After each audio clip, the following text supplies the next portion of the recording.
En face de vous, deux personnalités assez différentes. Nous avons Sohem ou Nordine Mefta et Françoise. Bonjour. Bonjour. Alors, quoi de beau? Oh ben, il fait très, très chaud déjà. Mhm. Et ben, comme je vous avais dit, chose promise, chose due, voilà, donc nous allons parler aujourd'hui du génocide algérien commis par la France en général, surtout à l'époque. Voilà, donc c'est assez long. Il y aura deux personnes, deux protagonistes qui vont lire des choses précises en fait, voilà, pour vous informer. Moi, j'aurais pas grand chose à dire. J'ai simplement qu'une chose à dire, qui est importante pour moi. Donc oui, je suis français. Tu es français, merci. On va passer la parole d'abord à Madame Françoise. On lui dira d'abord bonjour. Excuse-moi de t'avoir coupé. Bonjour. Bonjour. Je suis désolée de l'avoir coupé parce que quand il commence, ça s'arrête pas. Bonjour et voilà, bienvenue à l'émission Sohem vous parle aujourd'hui. Alors moi je m'appelle Françoise. Mhm. J'ai donc eu vent des camps de regroupement par Nordine qui m'en a parlé. Donc je suis alertée et puis il faut aussi savoir reconnaître et savoir son histoire de France. Comme moi je suis française, j'estime que tout le monde doit connaître cette histoire-là. Bien dit. Alors, on rappelle que nous sommes dans les locaux de D'Andimat, oui, Voilà. auquel je suis bénévole. Bon, vas-y. Vas-y, Sohem. Alors, tu nous disais tantôt que, voilà, tu Oui, es quand tu m'as français. coupé, donc, alors, c'est parce que c'est assez Oh, important pour moi, vas-y. pour mettre les choses dans l'ordre. Mm. Je suis français d'origine algérienne, donc double nationalité. Mais une chose qu'il faut bien comprendre, c'est que je suis algérien en Algérie, français dans tous les autres pays. Amérique, Allemagne et surtout France. Voilà. Je tenais à bien remettre les choses dans l'ordre. J'ai pas d'intérêt particulier. Donc c'est sûr que mes ancêtres, c'est la France et l'Algérie. Et mon histoire, c'est la France et l'Algérie. Les deux pays sont indissociables. Donc voilà, j'ai voulu faire vraiment un devoir de mémoire parce que pour moi, je trouve que c'est important. C'était important déjà pour moi. Et puis s'il y en a qui peuvent justement en profiter de ce qui a été écrit et qui va être lu, pas par moi, donc déjà les choses sont claires, par Françoise et une autre personne qui n'est pas encore arrivée, qui va arriver tout à l'heure. Voilà. Mais c'est très important, je tenais à préciser tout cela. Merci, Sohem. Alors, vous le savez déjà, nous allons parler du génocide algérien. Qu'est-ce qu'elle a à nous dire, Françoise? Alors, donc moi je vais vous lire un article de Michel Rocard sur la guerre d'indépendance algérienne. Donc, les camps de regroupement de la guerre d'Algérie par Anne Guérin-Castel. En 1959, un rapport sur les camps de regroupement de Michel Rocard révélait les conditions dramatiques du déplacement de masse des populations par l'armée française et son caractère inhumain. Mais il a fallu attendre 2003 pour que ce document soit publié sous le nom de son auteur et accompagné d'un éclairage historique complet. Afin de briser le silence qui continue à peser sur un aspect de la guerre d'Algérie qui reste aujourd'hui encore l'une des tragédies les moins connues de ce conflit, Anne Guérin-Castel a ouvert une édition participative dans Mediapart intitulée « La vie dans un village algérien pendant la guerre de libération ». En voici la déclaration d'intention. Si depuis quelques années on parle plus ouvertement en France de certains aspects plus glorieux des 8 années de guerre en Algérie, avec notamment la pratique de la torture, si le sort des habitants des villes est parfois évoqué lorsqu'il est question de la bataille d'Alger ou des actions de l'OAS, rien n'est dit de ce que fut au quotidien la vie dans les campagnes algériennes. Trop souvent un enfer, en particulier dans les camps de regroupement. Nous en reprenons ci-dessous le premier texte publié le 28 juin 2012. Un déshonneur de la République par Anne Guérin-Castel. Bien que les premiers camps de regroupement aient été organisés dès 1955 dans les Aurès, ce n'est que le 12 mars 1959 que leur existence fut révélée par un article du Monde grâce à une fuite préméditée du rapport rédigé le mois précédent par Michel Rocard, alors jeune inspecteur des finances tout juste sorti de l'ENA.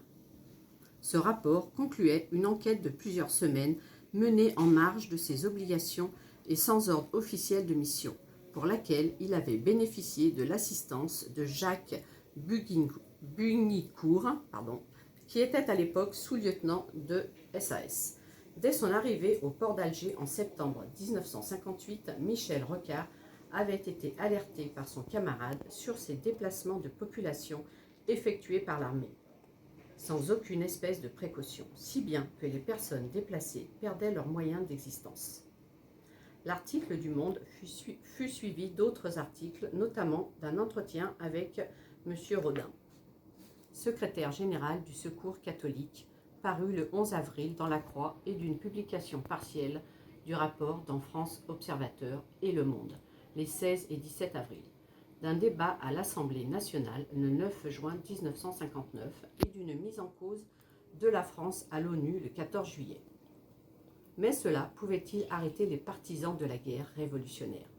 Paul Delouvrier, délégué général du gouvernement en Algérie, avait eu beau prescrire dans une circulaire datée du 31 mars qu'aucun regroupement ne pourrait être opéré sans son accord, les responsables de l'armée, encouragés par le décret du 17 mars 1956 et l'arrêté du 7 janvier 1957, autorisant le ministre résident, à l'époque Robert Lacoste, à instituer des zones où le séjour des personnes est réglementé, et confiant le maintien de l'ordre à l'autorité militaire, continuèrent d'agir à leur guise, si bien que le nombre de camps de regroupement ne cessa d'augmenter jusqu'à l'aube des négociations pour un cessez-le-feu.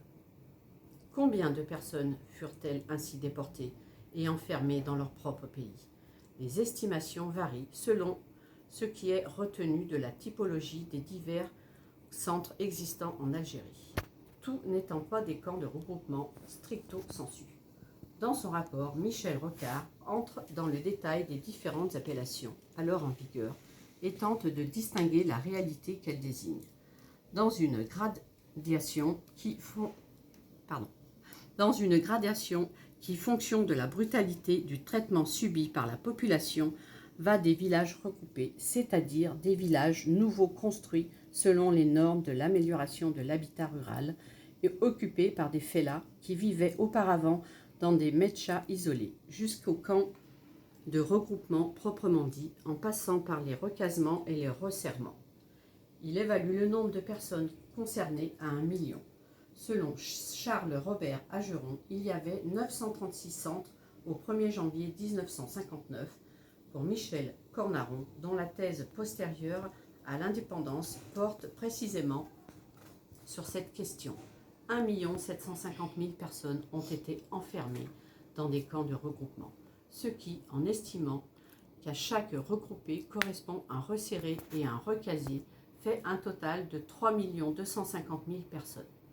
En ajoutant les prisons, les camps d'internement, les centres spéciaux et les assignations à résidence, on arrive à ce résultat accablant. 40% de la population algérienne, enfants et vieillards compris, a été d'une manière ou d'une autre enfermée.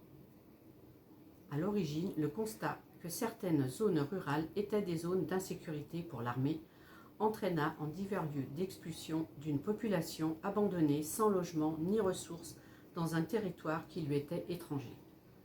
Dès sa nomination dans les Aurès, le général Parlange fit en sorte que ces personnes soient prises en charge par l'armée, d'où la création des premiers camps de regroupement. Mais les zones d'insécurité augmentèrent en nombre et en superficie, devenant bientôt des zones interdites. Et beaucoup d'officiers virent dans les camps de regroupement le meilleur moyen d'appliquer leur conception de la guerre révolutionnaire en privant les combattants de l'ALN de l'aide, abri, soins, nourriture que pouvait leur apporter la population rurale. À partir de 1957, le nombre de camps fut multiplié sans même que soit mise en avant la nécessité de créer une zone interdite. Si quelques camps photographiés à des fins de propagande donnent l'impression de villages modèles, il faudrait plutôt les appeler villages de regroupés.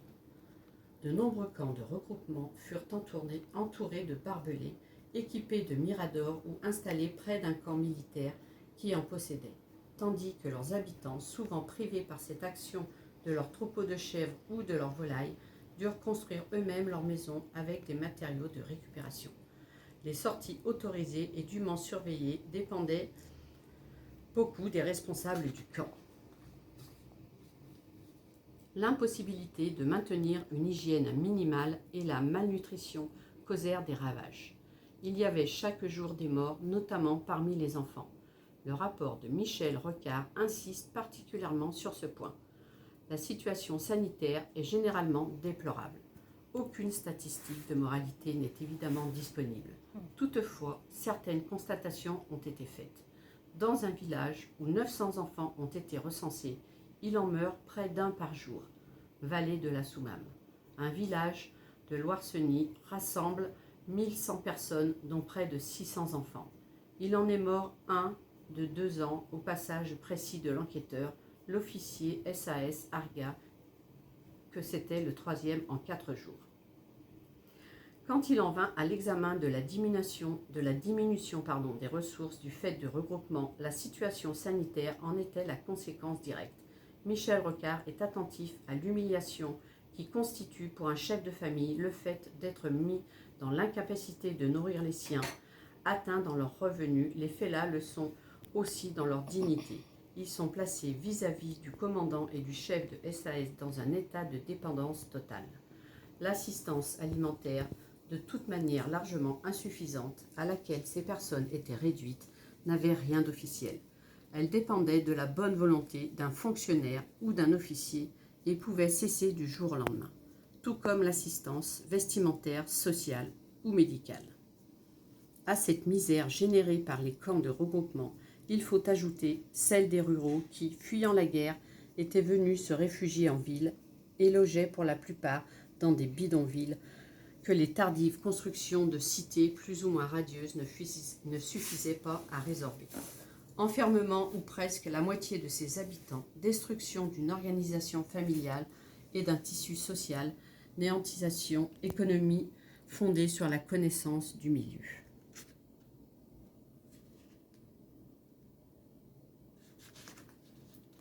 Du milieu naturel et l'observation des cycles climatiques, comment ne pas penser que ce déracinement a été lourd de conséquences pour l'Algérie indépendante.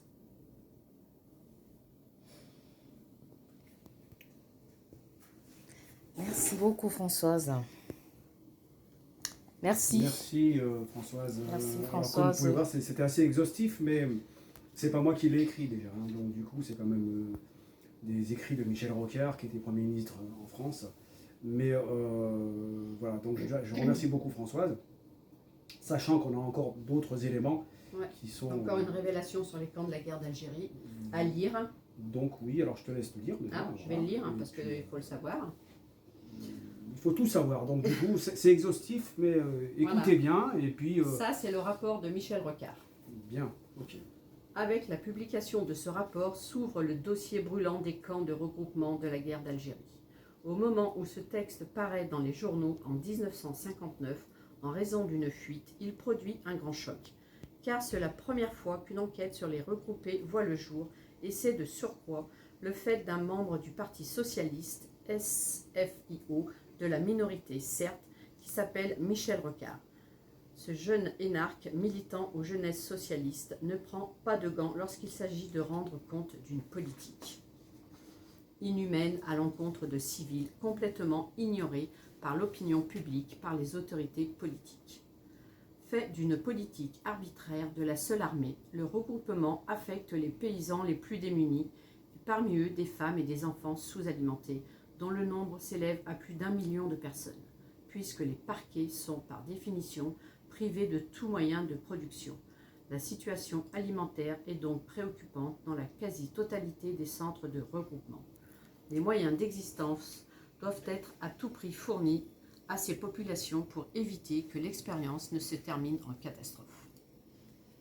Destiné à alerter les responsables politiques sur ce génocide, qui ne dit pas son nom, ce rapport situe le problème à un niveau autre que celui du conflit armée française FLN et pointe la responsabilité de la France face à la question des droits de l'homme jusque-là bafouée, car la répression et la torture sont dénoncées de façon claire. La radicalité politique de ce texte est manifeste. ce qui est alors franchement inattendu à la SFIO, même dans la minorité, dans la mesure où Michel Rocard est de ceux qui ont réellement revendiqué l'indépendance de l'Algérie dès 1954.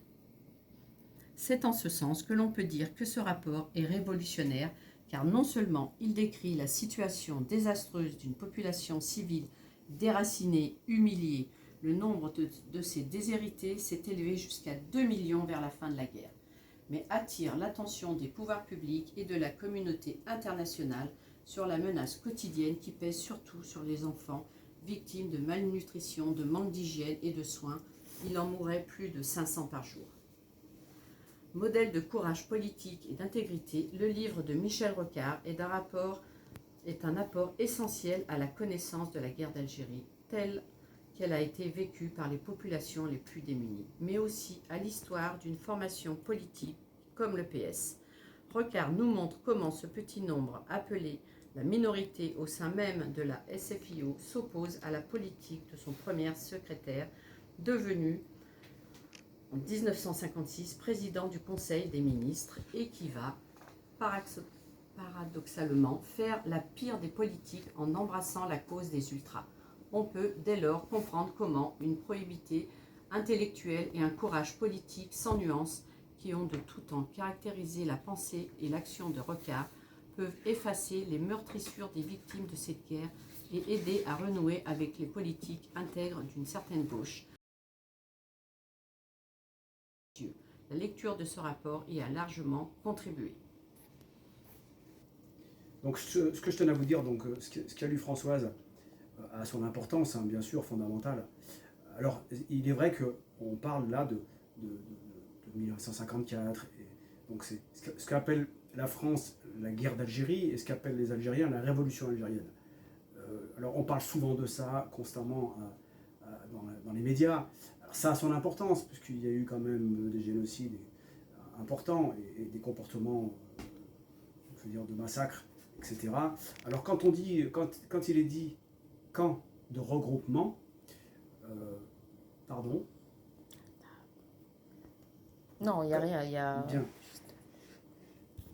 Je reprends. Donc quand on parle de regroupement de personnes, on appelle ça des concentrations de personnes. Donc après on joue sur les mots. C'était ni plus ni moins des camps de concentration, avec des barbelés. Voilà. Donc il manquait juste les chambres à gaz. Mais ceci dit, on a encore d'autres éléments, parce que le génocide algérien culturel et humain n'est pas juste dans ces 7 ans de guerre civile. D'accord ? Il y a aussi 130 ans d'occupation. Et pendant ces 130 ans d'occupation, nous avons des éléments qui sont clairs, créés par un écrivain, et Mediapart, où il y a eu presque 6 millions de morts en 130 ans. Donc c'était vraiment c'était génocidaire. Voilà. Mais j'attends la personne qui va bientôt arriver et qui va vous lire cela. Et si je vois qu'il n'arrive pas d'ici 10 minutes, ça sera Françoise qui va s'y coller. Parce que voilà, ça sera comme ça. C'est tout. Mais je tenais vraiment à faire ce devoir de mémoire et bien expliquer ce qui s'est passé, parce que ça me touche profondément en tant qu'Algérien et en tant que Français. Voilà. Mais j'attends que cela soit fini et puis cette lecture soit faite. Donc on va attendre 5-10 minutes et on reprendra par la suite. D'accord. Voilà, à tout à l'heure. À tout à l'heure. Alors il y aura la lecture d'un deuxième document, celui du club de Mediapart, de David Bizet, qui est on va dire, entre guillemets, expert en questions arabes. Voilà, oui, arabo-musulman. Arabo-musulman. Donc voilà, Françoise, est-ce que tu veux bien nous lire ce document, s'il te plaît? Alors, je voulais simplement, excuse-moi, rapidement, normalement, c'était Fabrice qui aurait dû le lire. Donc, il y avait une autre personne qui, elle aussi, est française de souche et qui est intéressée par son histoire. Malheureusement, il ne peut pas venir, donc il vient de me téléphoner. Alors, Françoise a bien voulu relire donc un autre passage, un autre manuscrit, qui me semble beaucoup plus important parce qu'il globalise vraiment les 130 années et le génocide par lui-même. Tout à fait. Qui me touche. Bien sûr. Donc, depuis tout à l'heure, je tape sur la table. Je vais laisser faire Françoise. Je la remercie beaucoup, parce que voilà, c'était pas prévu. Mais bon. Et on va dire que c'est assez, il y a assez d'émotions Oui, il y a dans assez cette... d'émotions Ouais. et voilà, il faut prendre sur soi. D'accord, on t'écoute. Voilà. Alors, pour une reconnaissance du génocide algérien, libération pour certains, massacre pour d'autres. Le 8 mai 1945 est le symbole de la répression française avec les massacres de Sétif et de sa région en Algérie encore française. Ce fut une goutte de haine qui fit déborder un vase déjà bien rempli du sang des indigènes. Car il convient de le rappeler, avant les événements de Sétif, c'est toute une politique génocidaire s'étalant sur plus d'un siècle qui avait été mise en place par les émissaires de la civilisation. À l'heure où la France, pays des Lumières et des droits de l'homme, dit-on, s'entête à faire reconnaître le génocide arménien par la Turquie, cette dernière n'a pas encore été accordé le statut de génocide à ce qu'elle a fait en Algérie. Et pourtant, camps de concentration, chambres à gaz artisanales, massacres de masse inopinés, tous les ingrédients sont là. Libération pour certains, massacre pour d'autres. Le 8 mai 1945, le symbole de la répression française avec les massacres de Sétif et de sa région. Ça reprend un peu le truc. Après, je passe à l'épisode 1. La population algérienne décimée, une volonté génocidaire. Contrairement à une idée reçue, les massacres d'indigènes n'ont pas commencé à partir des massacres de Sétif, mais ils ont bien eu lieu dès que les soldats de la civilisation foulèrent le sol algérien. En effet, bien que la politique française aurait dû reposer sur l'engagement du général de Bourmont lors de la prise d'Alger le 5 juillet 1930, lequel stipulait que l'exercice de la religion mahométane restera libre, la liberté de toutes les classes d'habitants, leur religion, leurs propriétés, leur commerce ne recevront aucune atteinte. Les femmes seront respectées, il n'en fut rien. 2 mois plus tard, le nouvellement investi général Clauzet inaugura la politique de non-respect de la parole donnée à l'islam. Ainsi, la trahison de l'engagement engrangea la révolte des trahis, ainsi commença la pacification de l'Algérie, ainsi commencèrent les massacres de masse. Les premiers massacres de masse commencèrent dès les années 1930. Un officier et diplomate présent sur place, Edmond Pélissier et Renaud, affirma que tout ce qui vivait fut voué à la mort. Tout ce qui pouvait être pris fut enlevé. On ne fit aucune distinction d'âge ni de sexe. Cependant, l'humanité d'un petit nombre d'officiers sauva quelques femmes et quelques enfants. En revenant de cette funeste expédition, plusieurs de nos cavaliers portaient des têtes au bout de leurs lances et une d'elles servit, dit-on, à un horrible festin. Mon Dieu. Les témoignages d'officiers sont nombreux, tous plus effroyables les uns que chez les autres, et au-delà du crime contre l'humanité, attestent de la volonté génocidaire des conquérants et du caractère systématique de l'entreprise exterminatrice. Ainsi, la chasse à l'homme fut le titre de l'ouvrage du comte d'Hérisson, tandis que dans ses lettres, le lieutenant-colonel de Montagnac démontre clairement son projet d'extermination. Tous les bons militaires que j'ai l'honneur de commander sont prévenus par moi-même que s'il leur arrive de m'emmener un arabe vivant, ils reçoivent une volée de coups de plat de sabre. Face à la résistance algérienne, l'anéantissement de la déportation étaient les solutions proposées par Montagnac. Voilà, mon brave ami, comment il faut faire la guerre aux Arabes. Tuer tous les hommes jusqu'à l'âge de 15 ans, prendre toutes les femmes et les enfants, en charger des bâtiments, les envoyer aux îles Marquises ou ailleurs, en un mot, en finir, anéantir tout ce qui ne rampera pas à nos pieds comme des chiens. Dès 1842, le caractère génocidaire fut reconnu par le gouverneur général de l'Algérie lui-même, Bugeaud, qui justifia toutes les exactions commises par les troupes françaises en affirmant « Il n'y a pas d'autre moyen d'atteindre et de soumettre ce peuple extraordinaire ». Parlant de la guerre exterminatrice menée en Algérie par l'armée française, le colonel de Saint-Arnaud affirmait quant à lui « Voilà la guerre d'Afrique, on se fanatise à son tour et cela dégénère en une guerre d'extermination. Loin d'être le seul fait des militaires, la volonté d'extermination fut aussi un phénomène chez les colons. Ainsi, le docteur Bodichon publia en 1841 dans un article les lignes suivantes. Sans violer les lois de la morale, nous pourrons combattre nos ennemis africains par la poudre et le fer joint à la famine, la division intestine, la guerre par l'eau-de-vie, la corruption et la désorganisation, sans verser le sang. Nous pourrons chaque année les décimer en nous attaquant à leurs moyens d'alimentation. Voilà, on va s'arrêter là pour le moment et on va faire un petit commentaire. Alors, est-ce que tu as quelque chose à ajouter?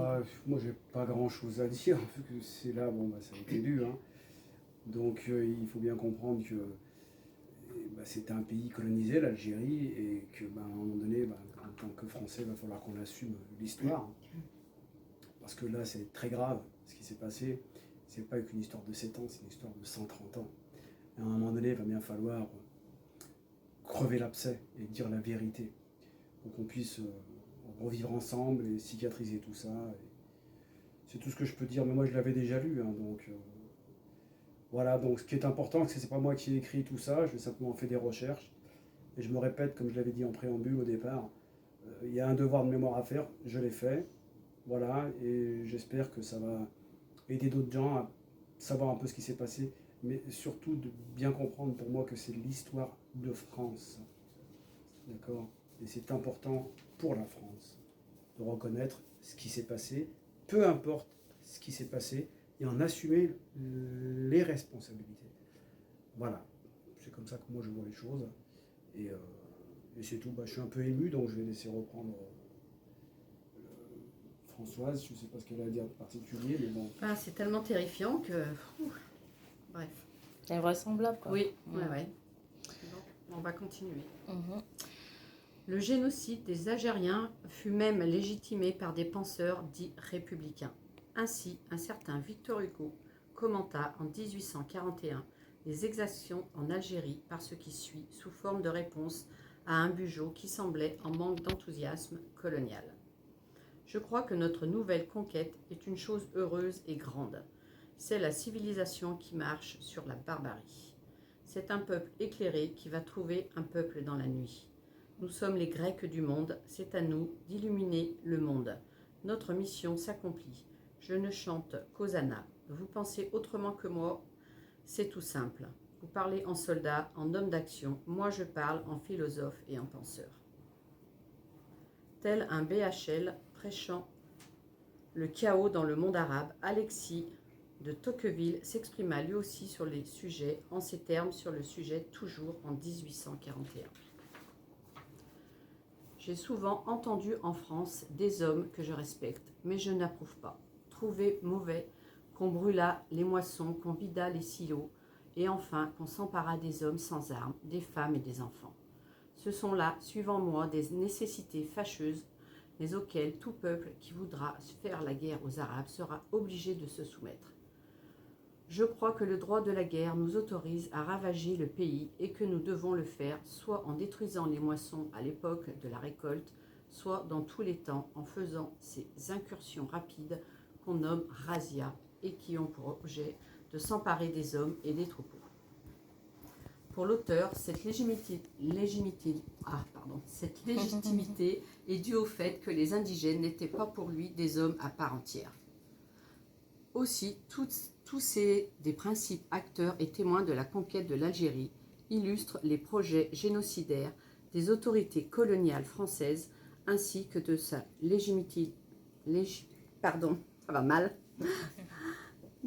légitimité morale pour certains grands penseurs de l'époque. Pour se donner une idée de la portée de ces massacres, il faut se référer à l'étude démographique qu'en a fait le docteur Ricou, lequel considérait dans sa démographie figurée de l'Algérie que la race inférieure et dégénérée que composent les indigènes sont menacées d'une disparition inévitable prochaine.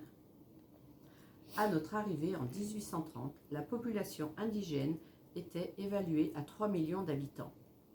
Les deux derniers recensements officiels à peu près réguliers donnent en 1866 2 652 000 habitants et en 1872, 2 125 000. Le déchet en 42 ans a été de 874 949 habitants, soit une moyenne de 20 000 décès par an. Durant la période 1866 à 72, avec le typhus, la famine, l'insurrection, la diminution a été bien plus effrayante encore. En 6 ans, il y a eu disparition de 527 021 personnes indigènes. C'est une moyenne non de 20 000 décès annuels, mais de 87 000. C'est énorme.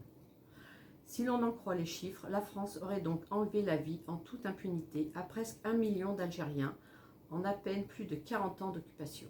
D'autres chiffres affirment que de 1830 à 1856, la population algérienne passa d'environ 5 à 3 millions d'habitants à environ 2,3 millions d'habitants. Par la suite, elle remonta jusqu'à 2,7 millions en 1861, avant de connaître sa chute la plus brutale de 2,1 millions d'habitants en 1872. La population algérienne ne retrouvera son niveau d'environ 3 millions d'individus qu'en 1890.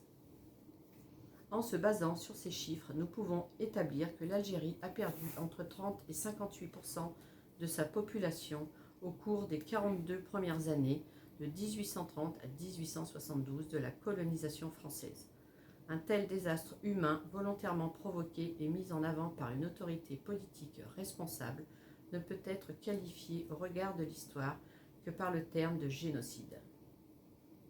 Pour rappel et à titre de comparaison, les nazis exterminèrent 46% de la population juive européenne, environ 5,1 millions, sur une population de 11 millions, et 33% de la population tzigane, environ 250 000, sur une population de 750 000.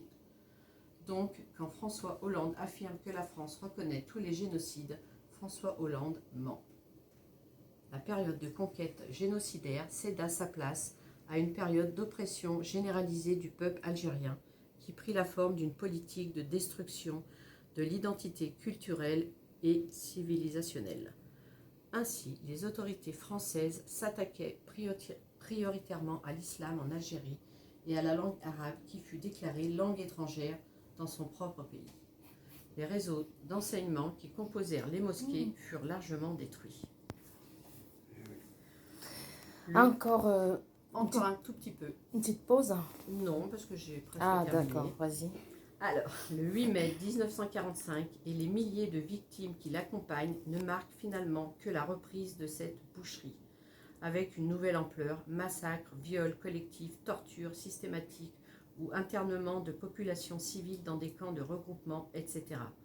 Dans sa lettre de démission adressée à Robert Lacoste, ministre résident en Algérie, le secrétaire général de la police d'Alger, l'ancien résistant Paul Tedjen, qui avait été torturé par la Gestapo, n'hésita pas à comparer l'action des militaires français à celle de la police secrète du Troisième Reich.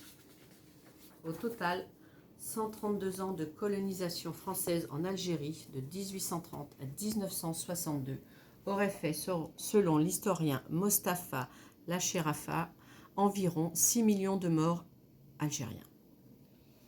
Aujourd'hui, le seul pays qui demande que ce génocide soit reconnu est la Turquie par la voix de son président, en réponse à un Nicolas Sarkozy très virulent sur la question du génocide arménien. Bien, merci beaucoup Françoise. Merci, Françoise. C'est un texte assez évocateur, Assez poignant. Oui. assez poignant. Mais, Il y a beaucoup à dire dessus. quand je discute avec des collègues qui sont français de souche et qui disent qu'ils ont amené une civilisation en France par l'intermédiaire de la barbarie finalement, j'aimerais bien qu'ils lisent ça ou qu'ils écoutent ce qui a été dit là maintenant.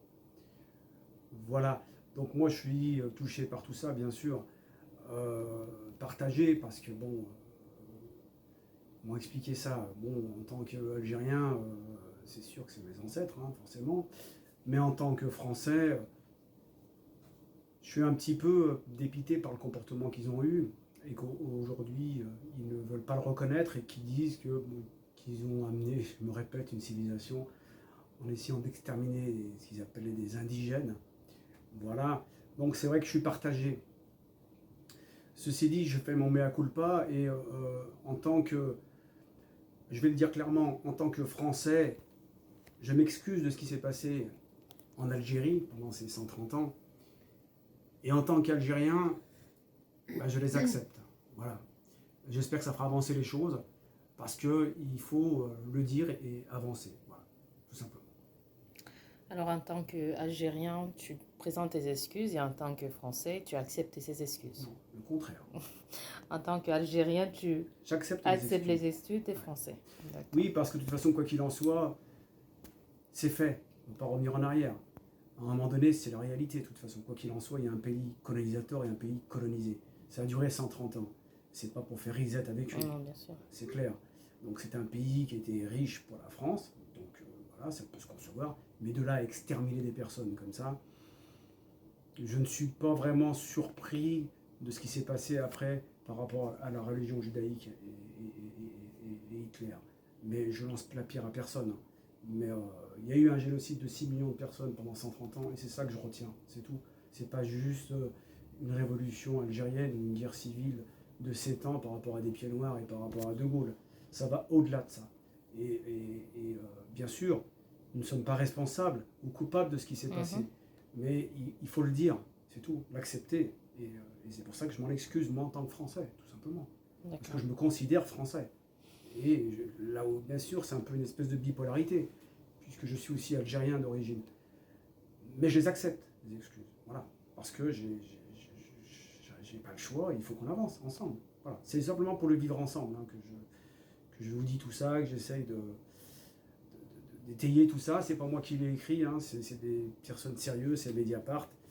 Et c'est Françoise qui est française, de souche française, qui l'a lu, c'est pas moi. Si elle l'a lu, c'est qu'elle a voulu le lire, c'est pas une actrice. Parce que je trouve que voilà, il faut que l'histoire se sache. Et c'est vrai que moi, en tant que Française, c'est vrai que aussi je dois m'excuser envers tout ce peuple, tous ces ancêtres qui ont subi toute cette horreur, quoi. Et je t'en remercie. Et en tant que Française, donc, tu présentes tes excuses au peuple algérien. Bien entendu. Et toi qui es algérien de souche, tu acceptes les excuses. J'accepte les excuses que je me fais à moi-même et les excuses de Françoise. Mais pour moi, elles sont encore plus importantes parce qu'elle est française et de souche française. Et c'est son histoire. Tout à fait. Donc c'est la mienne, mais c'est aussi la sienne. La France, c'est pas juste Charlemagne, Charles Poitiers Ou Louis XIV. ou Louis XIV. Voilà. C'est aussi l'émir Abdelkader. Ouais. Et d'ailleurs, je vous enverrai un timbre de sa part qui était bien français. Donc il y a une histoire indiscutable et indissociable entre l'Algérie et la France. Tout à fait. Pour moi, il serait le temps de reconnaître les vérités. Parce que moi, quand je vois toutes ces petites personnes de 8 ans qui sont avec un drapeau algérien en France, c'est qu'à mon avis, Ils savent pas. ils sont au courant de rien du tout. Mais le pire, c'est que même les Français ne savent pas. Et ça, c'est important. Donc je fais simplement ce devoir de mémoire pour tout le monde, pour le bien-être de tout le monde. Ce qui est fait est fait. Il faudra reconnaître à un moment donné. Mais je pense que si on reconnaît ça, on va ouvrir la plaie et ensuite on va cicatriser tout ça et vivre ensemble. Parce qu'il n'y a aucune raison d'en vouloir à ceux qui étaient à l'époque, puisqu'ils ont fait ce qui semblait bon de faire, j'ai envie de dire. Là, je suis gentil avec eux. Mais c'est fait. Bon. Voilà, on ne peut pas revenir en arrière, ça ne sert à rien. Et comme on le dit si bien, les faits sont têtus. Donc on fait avec ce qui a été. On essaye de réparer les morceaux. C'est-à-dire, on ne va pas effacer les mémoires, mais ce qu'on va faire, c'est juste de présenter les excuses pour qu'on avance mieux, quoi. Tout à fait. Et tu l'as dit tout à l'heure, je ne vais pas te couper, il y a des petits gamins algériens, français aussi, qui ne savent pas, connaissent pas l'histoire de l'Algérie et de la France. Ils ne connaissent que l'histoire de l'indépendance, qui est une goutte d'eau, en fait. C'est une goutte d'eau dans l'océan, bien sûr. Justement. Parce qu'il faut bien comprendre, moi, par exemple, mon père a perdu ses parents, il avait 8 ans en Algérie, donc il n'a pas pu m'expliquer quoi que ce soit. Lui-même, il était au courant de rien. Il est né dans un sol français, il n'a pas pu aller à l'école, etc. À l'époque, les gens mouraient pour une grippe, etc. Voilà, c'était comme ça. Donc il a fallu que moi je fasse tout ce travail parce que j'avais cette espèce de conflit intérieur. Je ne savais pas qui j'étais exactement. Quand on me disait t'es algérien, j'avais l'impression que j'avais le sida. C'était assez compliqué pour moi. J'ai réussi à le faire. J'ai réussi à le faire, tant bien que mal. Voilà, et je me dis que si cette pastille-là, si ça peut aider des personnes à voir plus clair et avancer ensemble et ne pas avoir de l'amertume envers les autres, parce que c'est fait, je me répète, mais au moins que ça soit reconnu, voilà, c'est tout. Donc c'est pour ça que ce titre, ce sera mes excuses. Tes excuses envers le peuple algérien. Oui. Merci beaucoup. C'est la Mais de fin de rien. cette pastille, mais ce n'est pas la fin de ce thème, on va le dire ainsi. On pourra encore prendre un rendez-vous pour une seconde partie ou une troisième partie Éventuellement. de cette partie parce qu'il y a beaucoup de choses à dire. Oui, Oui. il y a tellement de choses à dire. Alors après, je vous dis là où ça m'embête, c'est quand je connais des personnes d'origine française qui disent qu'ils ont amené une civilisation en Algérie par leur démocratie ou je sais pas quoi. Tous les peuples ont une civilisation. Oui, mais Mais c'est le complexe savoir- de supériorité en il faut fait. savoir que c'est un génocide C'est quand aussi même pas- culturel. Hmm. C'est un génocide humain. Vouloir tuer une ethnie comme ça, je trouve ça, c'est inhumain, voilà, tout simplement. Comment on peut se permettre de vouloir décimer une population complète en se disant qu'ils n'ont rien à foutre ici, enfin, dans leur propre pays. J'ai même entendu, je passe à autre chose, mais une personne qui était sur CNews, qui fait aujourd'hui, c'est une dame qui a des lunettes, et qui fait une émission le dimanche sur le christianisme. Donc elle est peut-être touchée par tout ce qui est religion. Je l'ai entendu dire, et ça c'est vrai, à CNews, à un moment donné, elle disait « Comment voulez-vous que les musulmans en France s'intègrent, puisque en Algérie même, ils ne s'intégraient même pas, parce que le pays était français ». Imaginez jusqu'où ça va. Et ça, c'est une personne qui travaille et qui a soi-disant une réflexion intellectuelle. Là, quand j'ai entendu ça, qu'ils ne s'intégraient pas dans leur propre pays, alors qu'en fait, on les exterminait. Je crois qu'il faut qu'elle renvoie sa copie. J'ai rien contre elle. Mais, et c'est toutes ces petites choses où je me suis questionné depuis tout petit, quand j'étais gamin, je me posais toutes ces questions, etc. Et j'ai réussi à faire ça et j'en suis content, pas fier parce que j'ai pas d'orgueil à avoir, mais je suis content de pouvoir le faire et de le dire. Voilà, n'en déplaise à qui que ce soit. Voilà, Et c'est déjà un premier pas. C'est déjà un premier pas mal. pas. Oui. Alors Françoise, est-ce que tu aurais un dernier mot à dire pour cette pastille? Est-ce que tu as quelque chose à rajouter ou Non, alors, je pense que tout a été dit et voilà, que ceux qui vont lire ça, j'espère que ça va les interpeller. D'accord. On va juste rappeler que nous avions 2 documents. L'un de... Alors, on va juste vous présenter Oui, voilà, ça. donc c'est bien, c'est pas nous qui les avons écrits, quoi. L'un du club, le club de Mediapart, Mhm. de David Bizet. Et le second, les camps de regroupement de la guerre d'Algérie par Anne Guérin-Castel. C'est bien cela? Oui. Et bien écrit par Michel Michel Rocard, Rocard, qui est bien important sûr. parce que c'était quand même le Premier ministre français Français. de la République française. Alors, je vais en finir avec un peu d'humour. Bon, je vais dire très clairement, alors là, il va falloir un peu de temps pour la digestion, donc ça c'est en français, et pour la digération en algérien. Ça, c'est Soham, l'écrivain, le chanteur, on va dire quoi, le créateur de contenu artistique, Oui, je sais pas ce que je vais dire. On a, Bon, on a un outil de communication, c'est plutôt de dire que je bois du café le matin, je prends un croissant, ça ne me déplaît pas de le dire. Je pense qu'on peut aussi, je pense qu'il y a des gens intelligents qui peuvent être réceptifs et comprendre ma démarche. C'est ça qui est important. Et il y en a qui vont comprendre et il y en a qui comprennent déjà. Voilà. Merci beaucoup, Merci. Françoise. Merci. Merci, Nordine. Merci Françoise, merci chère amie qui s'occupe de moi. Et la table qui ne cesse de bouger. Oui, mais parce qu'en fait, je suis pas énervé, mais je suis quand même touché. Bon, voilà, donc, du coup, De toute façon, ça se voit et c'est avec raison. Le temps, on dit souvent que le temps est le principal, est le maître de toute conscience. De toute conscience, bien sûr. Mais prenons Voilà. notre temps, mais à un moment donné, je pense qu'il faut prendre ses responsabilités dans la vie. Voilà. Moi, je prends les miennes. C'est tout. Je dis ce que j'ai à dire. N'en déplaise. Après, s'il y a d'autres personnes qui aimeraient dire le contraire, je me répète souvent, qu'on en parle. En tous les cas, on avancera ensemble, quoi qu'il en soit. C'est le but. Le but, c'est de vivre ensemble. Et puis c'est la vérité que tu dis. Donc tu crées rien, tu n'inventes rien. Oui, mais et là, on va encore jouer sur les mots. C'est pour ça qu'il y en a qui disent que c'est la réalité, mais la réalité n'est pas forcément la vérité, Vérité. parce que même le mensonge est une réalité. Tout à fait. Donc on peut jouer sur les mots pendant. Ce qui est réalité pour toi n'est pas forcément réalité n'est pour pas moi. forcément la vérité. Par contre, la vérité, elle est têtue. C'est la Mais vérité. elle est au bout du couloir. C'est ça. Merci beaucoup à tous les deux. Merci.